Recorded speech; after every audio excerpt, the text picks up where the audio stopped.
திருமண பொருத்தம் பார்த்து 10 பொருத்தம் பார்த்து 8 பொருத்தம் பார்த்து 8 பொருத்தம் இருந்துச்சுங்க, 7 பொருத்தம் இருந்துச்சுங்க. கல்யாணமாகி 2 மாதத்தில் டைவர்ஸ் வாங்குறாங்க.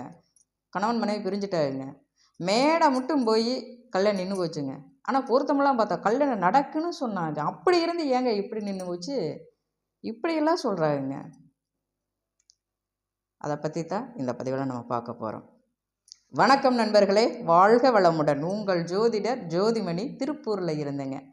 மருதமலை ஜோதிட நிலையம் ஆன்மீக சகோதர சகோதரர்களுக்கு எனது பணிவார்ந்த வணக்கம்.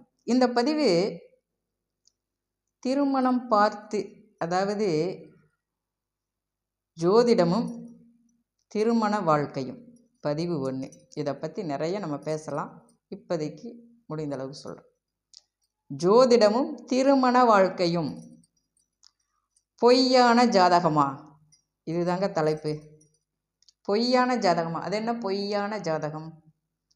எப்படி பார்த்தீங்கன்னா, ஒரு ஜோதிடர்கிட்ட போய் பொருத்தம் பார்த்து 8 பொருத்தம் இருக்குங்க, 7 பொருத்தம் இருக்குங்க, திருமணம் பண்ணலாம். குரு பகவான் வந்துட்டார்.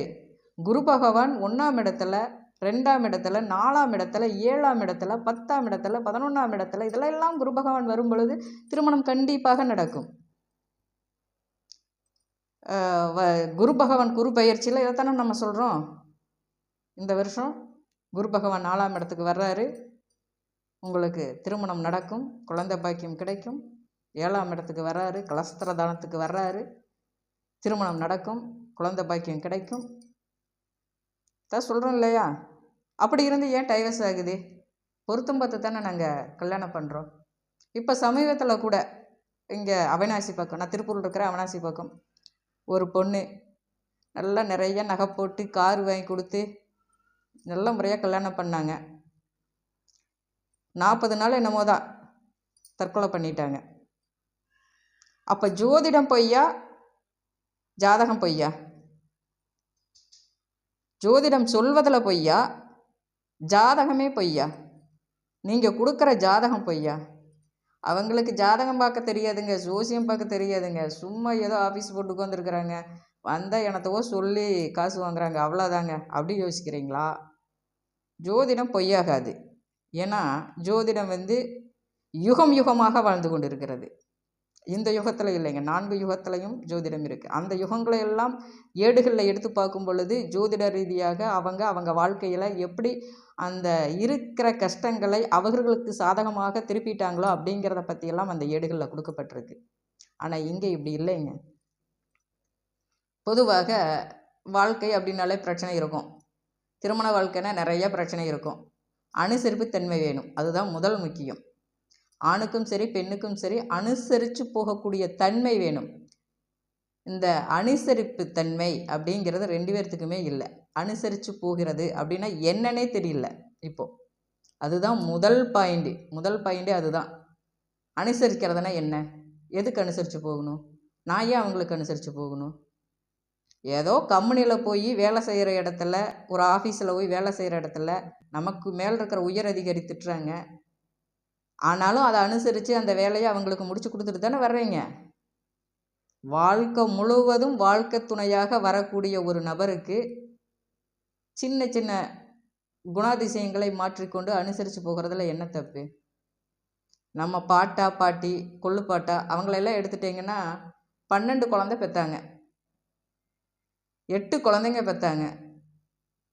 அவங்க வாழ்க்கை முழுவதும் அப்படியே ஒன்று சொன்ன மாதிரிக்கு அவங்க வாழ்க்கை முழுவதுமே கூட இருந்தாங்க. அவங்களுக்கெல்லாம் பிரச்சனையெல்லாம் வரலையா? அவங்களுக்கெல்லாம் குடும்பத்தில் கஷ்டம் இல்லையா? பிரச்சனை இல்லையா? நம்ம ஒரு குழந்தை வச்சுட்டே இவ்வளோ கஷ்டப்படுறோம். அவங்க 12 குழந்தை, 8 குழந்தை, 10 குழந்தைகள் பெற்றெடுத்து அவங்க வாழ்க்கை முழுவதும் 90 வயசு 95 வயசில் தான் அவங்க சிவனடி போய் சேர்றாங்க. அதாவது மரணத்தை தழுவுகிறாங்க. அது மட்டுமே அவங்க 2 பேரும் ஒன்றா தான் இருக்கிறாங்க. ஏன் அப்போவெல்லாம் டைவர்ஸ் வரல, இப்போ மட்டும் டைவர்ஸ் வருது? ஜோதிடம் மட்டும்தான் உங்களுக்கு குறையாக தெரிகிறதா? ஜோதிடம் பார்ப்பதில் மட்டும்தான் உங்களுக்கு குறையாக தெரிகிறதா? எல்லாருக்கும் இதே கேள்வி தான்.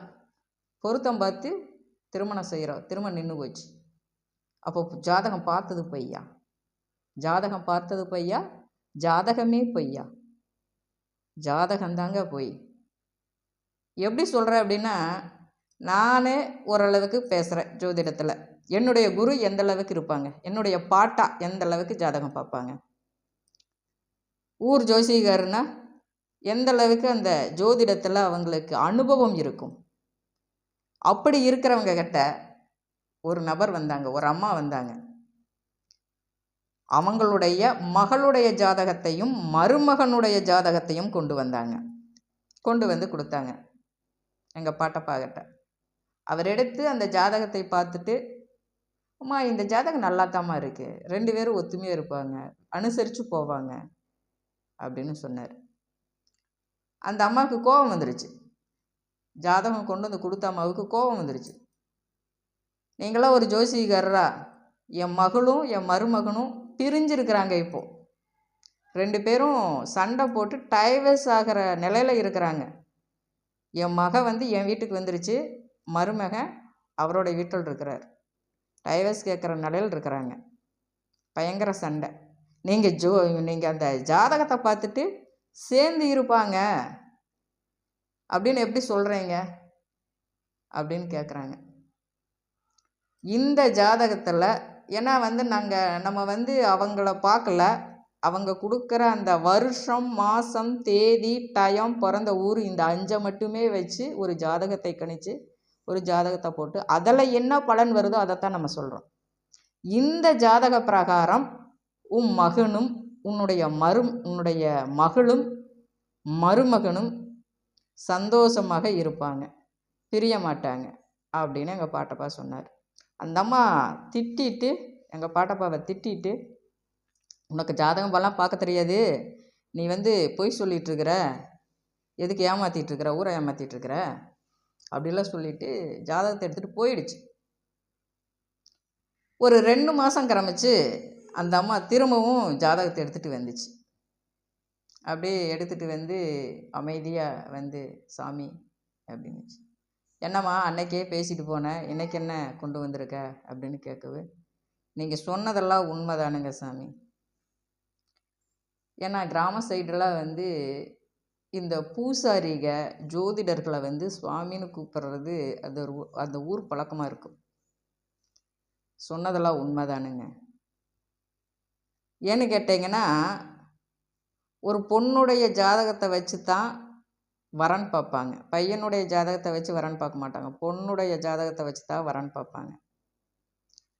இந்த பொண்ணுடைய ஜாதகத்தை வைத்து இந்த பொண்ணுக்கு தகுந்தாற் போல் ஒரு ஜாதகத்தை ரெடி பண்ணி அவங்க திருமணம் பண்ணியிருக்கிறாங்க.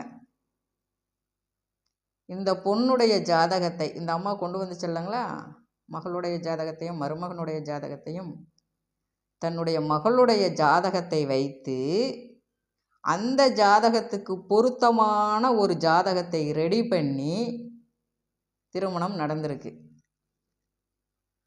இந்த குரு பகவான் 1ஆம் இடத்துல, 2ஆம் இடத்துல, 4ஆம் இடத்துல, 7ஆம் இடத்துல, 11ஆம் இடத்துல வரும் பொழுது, இல்லை குரு பகவானுடைய பார்வை படும் பொழுது திருமணத்தை நடத்தி வைக்கும். ஆனால் சரியாகத்தான் நடத்தி வைக்குதாங்கிறது நம்ம ஆய்வில் தான் பார்க்க முடியும். சரியாகத்தான் நடத்தி வச்சுருக்குங்க, பிரச்சனை வராதுங்கிறத ஆய்வில் தான் பார்க்க முடியும். கொண்டு வந்து அந்த அம்மா கொடுத்தாங்க. என்னுடைய மருமகனுடைய ஜாதகம் உண்மையான ஜாதகம் இல்லைங்க, பொய்யான ஜாதகம்.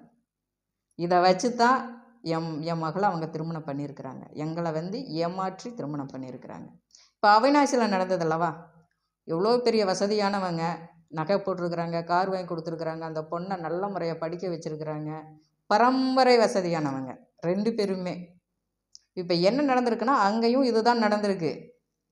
நீங்கள் அங்கே போய் நல்லா விசாரித்து பார்த்தீங்கன்னா, அந்த பையனுடைய உண்மையான ஜாதகத்தை மறைத்து விட்டு அந்த பெண்ணுக்கு தகுந்தாற்போர் ஒரு ஜாதகத்தை ரெடி பண்ணி திருமணம் நடந்திருக்கு. குரு பகவான் நடத்தி வைப்பார், வாழ வைக்க மாட்டார். கண்டிப்பாக அதுதான் நடக்கும். இப்போ இந்த குரு பயிற்சி, குரு பகவான் ஒரு மீறி போச்சுன்னா, குரு பார்வைங்கிறது ஒரு 3 மாதம் மட்டும்தான் இருக்கும். மீறினா 4 மாதம் இருக்குது. அடுத்தது அடுத்த நட்சத்திர பாதத்துக்கு மாறிடும். ஒரு நட்சத்திரத்துலேயே 4 பாதம் இருக்குது, அது மாறிடும்.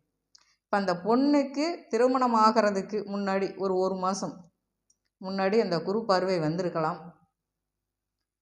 குரு பார்வையில் திருமணம் முடிஞ்சிருக்கலாம். பார்வை மாறினோன்னு வேலையை காட்டிடுச்சு.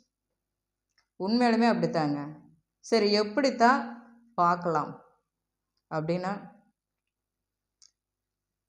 பொருத்தத்தை கொண்டு வந்து கரெக்டான ஜாதக பொருத்தத்தை வச்சு இது கரெக்டாக பொருந்துமான்னு பார்த்துட்டு திருமணம் செய்யுங்க. ஆணுடைய ஜாதகமாக இருந்தாலும் சரி, பெண்ணுடைய ஜாதகமாக இருந்தாலும் சரி, பெண்ணுக்கு தான் பெண்ணுடைய ஜாதகத்தை வச்சு தான் ஆணுடைய ஜாதகத்தவே நம்ம தேடுறோம். சரி, இப்படி இந்த மாதிரி இந்த காலகட்டத்தில் தான் நடக்குதா?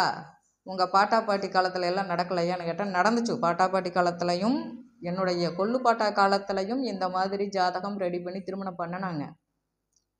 அவங்க எப்படி பண்ணுவாங்க அப்படின்னா, ஜாதகம் பொருந்தலை அப்படின்னாலும் குலதெய்வத்துக்கிட்ட உத்தரவை கேட்டுட்டு சோழி போட்டு பார்த்து அங்கே உத்தரவை கேட்டு அதுக்கப்புறம் தான் இந்த மாதிரி ஏதாவது ஒரு முடிவுகள் எடுப்பாங்க.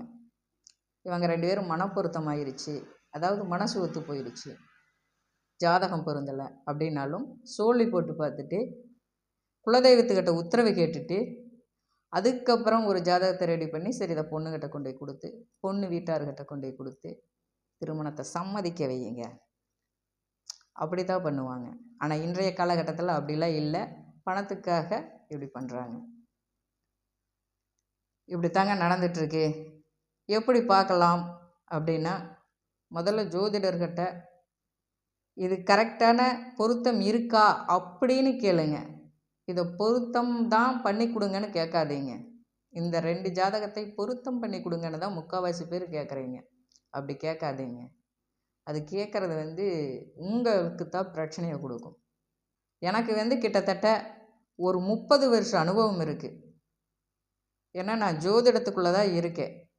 கிட்டத்தட்ட நான் 10 வயசுலேருந்து பரம்பரை ஜோதிடங்கிறனால இதுக்குள்ளே தான் இருக்கேன்.